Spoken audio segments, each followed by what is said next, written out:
Nah, satu keluarga ini tinggal di Jawa Tengah. Ada bapak, ibu, dan satu anaknya cowok yang umurnya 8 tahun. Bapak itu namanya kita sebut aja Bambang, umurnya sekitar 50-an tahun. Ibu itu namanya Bu Siska, umur 45 tahun. Dan anaknya ini masih kecil, 2 SD, namanya Dion. Tahun 2015 mereka pernah masuk ke dalam sekte yang sesat banget. Sampai akhirnya di tahun 2017 keluarga Pak Bambang ini keluar dari sekte itu, karena ada satu orang lah yang mencoba membantu dan menyadarkan mereka kalau misalnya pilihan mereka itu salah. Cuman beberapa bulan doang Nat, sampai akhirnya mereka ngerasa kalau hidup mereka tuh hilang arah. Akhirnya Pak Bambang ini begging nih ke sekte itu biar bisa masuk lagi ke sana. Syarat demi syarat dikasih keluarga Pak Bambang biar mereka masuk lagi. Kayak syaratnya nggak masuk akal.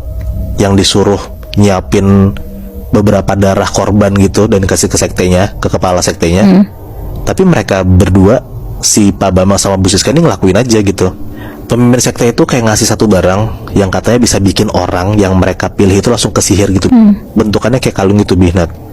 Jadi kayak kalau si Pak Bambang atau Bu Siska pakai kalung itu dan orang-orang lihat kalungnya, kasarnya tuh mereka kayak tersihir gitu loh, kayak kena gendam gitu loh.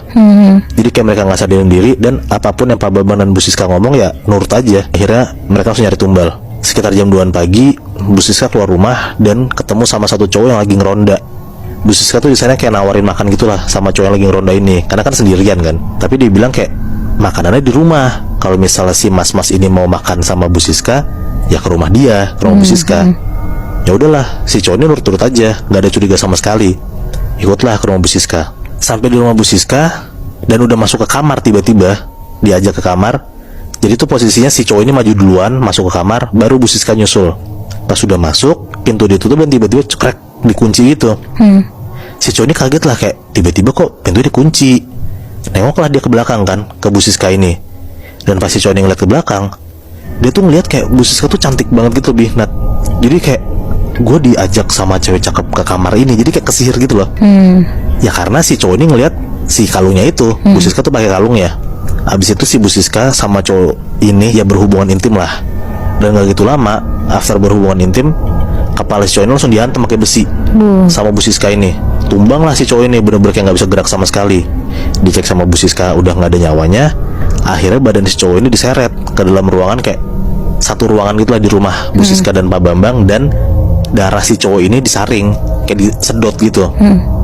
Dibantuin tuh sama Pak Bambang, dinaikin badannya, ditaruh di meja, disedot tuh darahnya. Saking udah, menurut gue saking udah sesatnya ya, kayak pas sembari si darah korban ditarik gitu pakai alat, si Bu Siska sama Pak Bambang tuh kayak nari-nari pakai lagu Jawa. Jadi di malam itu tuh mereka ngelakuin pembunuhan itu sambil dilantunin sama lagu-lagu Jawa, dan mereka kayak fun aja ngejalaninnya gitu.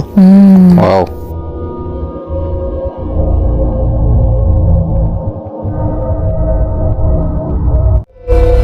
Nah, cerita kedua dari gue ya. Ini masih ada hubungannya sama ilmu hitam. Jadi ceritanya tuh ada 2 orang cewek dan cowok. Mereka pacaran. Tapi mereka pacaran ini beda agama. Yang cowoknya Islam dan yang ceweknya ini Katolik. Oke. Nah, tapi dengan beda agama itu mereka tetap memutuskan buat nikah. Jadi mereka nikah beda agama. Nah, pernikahan beda agama ini ternyata ditentang sama keluarga cowoknya. Karena ternyata keluarga cowoknya ini konservatif, dimana mereka nggak setuju dengan pernikahan beda agama. Oke. Ya udah, akhirnya si cewek dan cowok ini memutuskan buat kawin lari. Akhirnya mereka kawin lari dan mereka pindah ke Jakarta. Awalnya tuh semuanya baik-baik aja, nggak ada masalah segala macam. Dan ada suatu waktu ketika si cowok ini harus kerja. Nah, si cowok ini tuh backgroundnya dia kerja di bagian perkapalan atau pelayaran. Gue nggak terlalu paham dia nakoda atau perwira kapal. Intinya dia harus kerja tuh, dia melaut, dan dia cuma bisa pulang 6 bulan sekali. Oke. Nah, berarti kan istrinya tinggal sendiri dong. Si istrinya ini tinggal di sebuah apartemen lah. Nah, beberapa kali tinggal sama suaminya tuh istrinya nggak apa-apa, dia baik-baik aja. Tapi entah kenapa masuk ke tahun kedua, ada satu momen di saat suaminya ini lagi melaut, si istrinya tuh nelponin dia, bilang kayak, kamu kapan pulang? Aku nggak ada yang nemenin nih.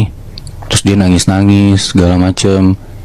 Dan suaminya ini bingung, itu tuh nggak kayak dia yang biasanya. Tapi ya suami ini nyoba nenangin istrinya dan akhirnya dia bisa kerja lagi. Tapi beberapa hari kemudian si istrinya ini sempat nelponin suaminya dan gak diangkat karena suaminya lagi sibuk kerja. Setelah beberapa miss call itu, pas suaminya ngeliat HP, chat terakhir dari istrinya, dia ngomong help. Oke. Karena si suaminya khawatir, akhirnya dia langsung hubungin orang kepercayaan suaminya. Yang mana orang kepercayaan ini tuh adiknya si cewek ini. Oke. Nah, karena background story-nya, si cewek ini tuh sebenarnya yatim piatu. Cewek ini tuh istrinya. Betul. Oke. Si istrinya ini yatim piatu dan satu-satunya keluarga yang dimilikin sama si istrinya ini ya cuma adiknya doang. Oke. Akhirnya si suaminya ini ngasih tahu adiknya si istrinya dan dia nyuruh buat ke apartemennya, tolong temenin dong, ada apa nih gitu kan. Untuk ngecek lah ya. Untuk ngecek. Terus ya udah akhirnya si adiknya ini nyamperin ke apartemennya. Dia ketok pintu apartemennya, nggak ada jawaban. Akhirnya didobrak lah apartemennya itu. Dan lu tahu apa yang dia lihat? Apa? Si adiknya ini ngelihat kakaknya udah tergeletak di kamar mandi, mulutnya berbusa, dia udah nggak sadar. Dan di dekat kakaknya, dia ngelihat ada pembersih kamar mandi yang udah kebuka dan botolnya udah habis setengah. Anjir. Oke. Diminum gitu, Bi? Kita bisa simpulin kayak gitu. Iya. Nah, atas kejadian itu akhirnya ya udah dia dibawa ke rumah sakit. Dia dirawat buat beberapa hari dan akhirnya dia membaik. Akhirnya dia udah boleh pulang. Nah, cuman semenjak kejadian itu si istrinya ini tuh gak pernah mau ngomong. Dia susah disuruh makan. Pokoknya dia jadi aneh banget deh. Oke. Nah, beberapa minggu setelah kejadian dia dirawat di rumah sakit itu, si suaminya ini akhirnya dapat kabar lagi dari adiknya si cewek. Oke. Dia dikasih tahu, dia ditelepon kalau misalnya istrinya ini masuk rumah sakit lagi. Oke. Karena si istrinya ini jatuh dari apartemen lantai 3 dari apartemen mereka. Ngejatuhin diri berarti. Dia ngejatuhin diri. Beruntungnya si cewek ini masih hidup. Walaupun ya keadaan dia udah parah banget, tulangnya udah patah, hampir semua tulangnya patah dan ya dia udah nggak bisa gerak lah segala macam. Iya. Nah, selama di rumah sakit dia ditemenin sama si adiknya, jadi dia berdua di rumah sakit itu. Nah, di satu malam ada kejadian yang aneh banget. Dalam keadaan cewek ini tulangnya hampir patah semua, dia udah diperban dan kedua tangannya tuh dikasih papan gitu karena patah kan tulangnya. Tiba-tiba si cewek ini bisa berdiri. Dia bangun dari tempat tidurnya. Dia ngambil pisau buah di kamar rawatnya itu. Terus dia nyoba buat nusukin pisau ini ke lehernya dia sendiri. Oke. Untungnya karena dijagain sama si adiknya ini bisa nyegah. Oke. Akhirnya si cewek ini nggak berhasil lah buat nusukin pisau ke lehernya dia. Gara-gara kejadian itu, si adiknya ini bingung banget, kayak gimana caranya kakak gue tulangnya udah patah kok masih bisa bangun, bahkan dia ngelakuin ini udah aneh banget. Secara medis nggak mungkin bisa gitu. Akhirnya si adiknya ini punya pikiran buat manggil orang pintar dalam tanda kutip. Karena nggak mungkin kakak gue bisa kayak gini. Dan medis pun nggak berhasil nyelamatin kakak gue istilahnya gitu kan. Ya udah akhirnya si adiknya ini manggil orang pintar. Dia datang dan akhirnya si adiknya ini dikasih tahu sama orang pintar ini sesuatu hal yang ngagetin dia banget. Yang mana dia langsung ngasih tahu ke suami kakaknya. Dia bilang kalau ternyata kakaknya ini punya kecenderungan buat bunuh diri itu bukan karena kemauannya dia. Tapi karena dia ini dikirimin ilmu hitam sama orang.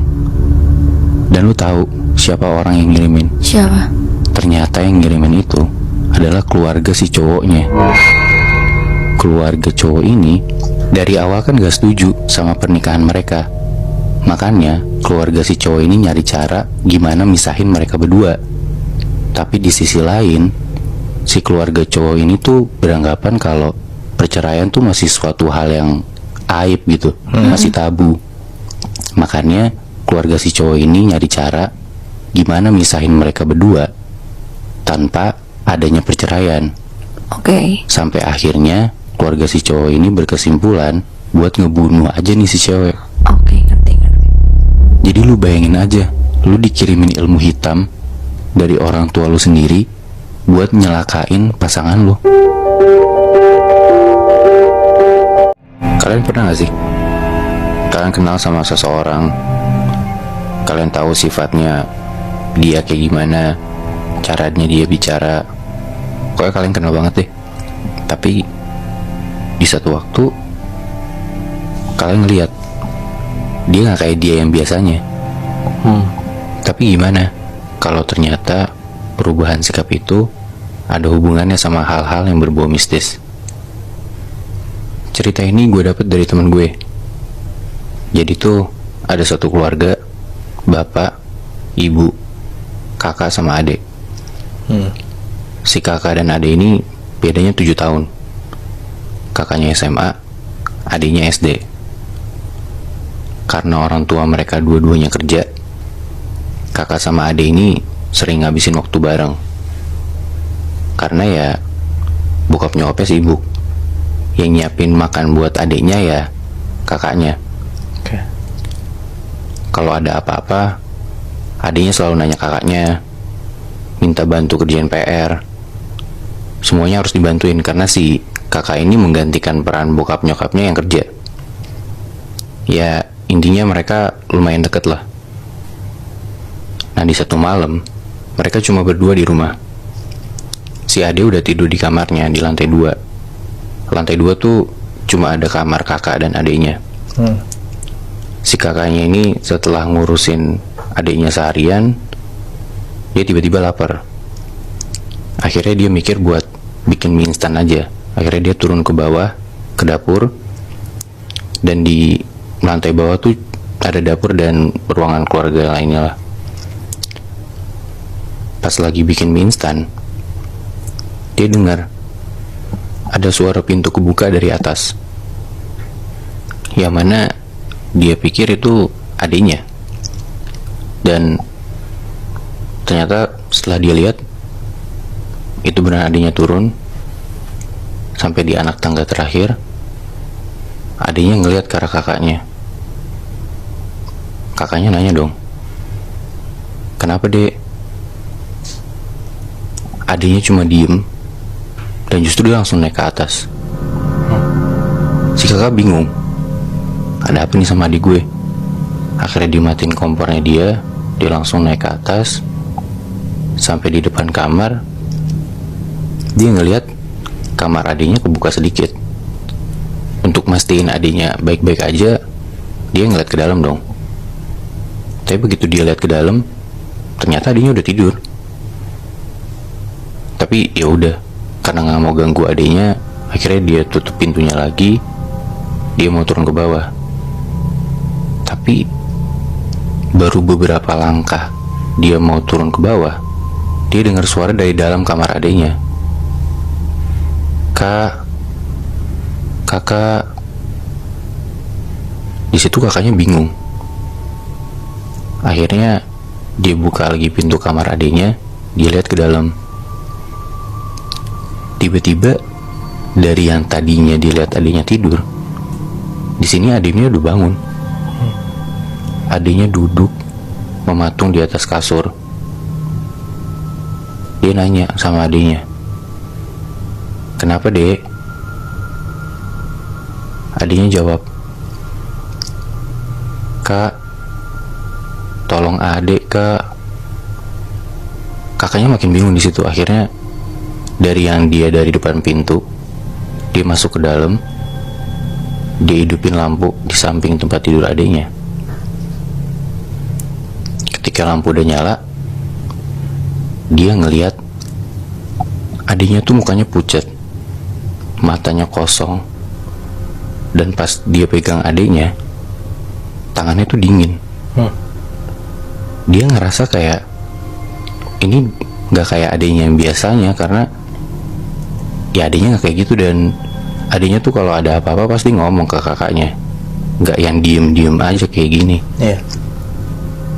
Si kakaknya ini coba buat ngeliatin mata adiknya dan dia bilang ke adiknya, "Dek, lihat kakak." "Adik kenapa?" Di situ akhirnya dia ngomong. Dia bilang ke kakaknya, "Kak, ada hantu di bawah kasur adik, Kak." Di situ kakaknya mulai panik. Lu bayangin aja Muy, Syaf, ada hantu di bawah kasur lo. Iya. Dia tarik nafas. Akhirnya dia lihat ke bawah kasur. Dia masukin palanya ke bawah kolong kasur. Dan lu tahu apa yang dia lihat di bawah kasur? Apa? Dia ngelihat ada anak kecil ketakutan, gemeteran, dan ternyata anak kecil itu adiknya. Adiknya, Bi? Adiknya persis kayak anak kecil yang ada di atas kasur tadi. Terus anak kecil yang di bawah kasur tadi bilang, "Kak, tolong Kak, tolongin adik, di atas kasur ada hantu." Di situ kakaknya bingung, yang mana yang harus dipercaya, yang mana yang adiknya beneran.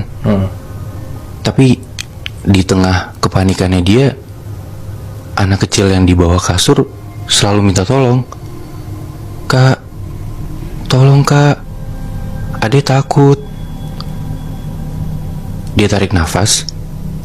Akhirnya dia beraniin diri buat ngeliat ke atas.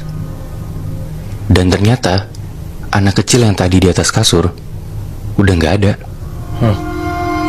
Di situ dia tahu akhirnya adiknya yang beneran itu yang di bawah kasur. Akhirnya dia langsung tarik adiknya yang di bawah kasur, dia bawa keluar. Mereka lari masuk ke dalam kamar si kakak. Dan sejak kejadian itu, kamar si adik gak pernah ditempatin lagi. Anjir. Gue gak kebayang sih, Bi. Kalau misalnya gue ada di posisi itu, gue jadi kakaknya, gue kayak gak akan berani deh nyelamatin adik gue. Karena coba lu bayangin, depan muka lu men, ada sosok adik lo lainnya, dan ternyata itu setan gitu loh. Ya gue ngerti sih, itu emang nyeremin banget. Tapi mungkin takut itu wajar, gak berani itu manusiawi.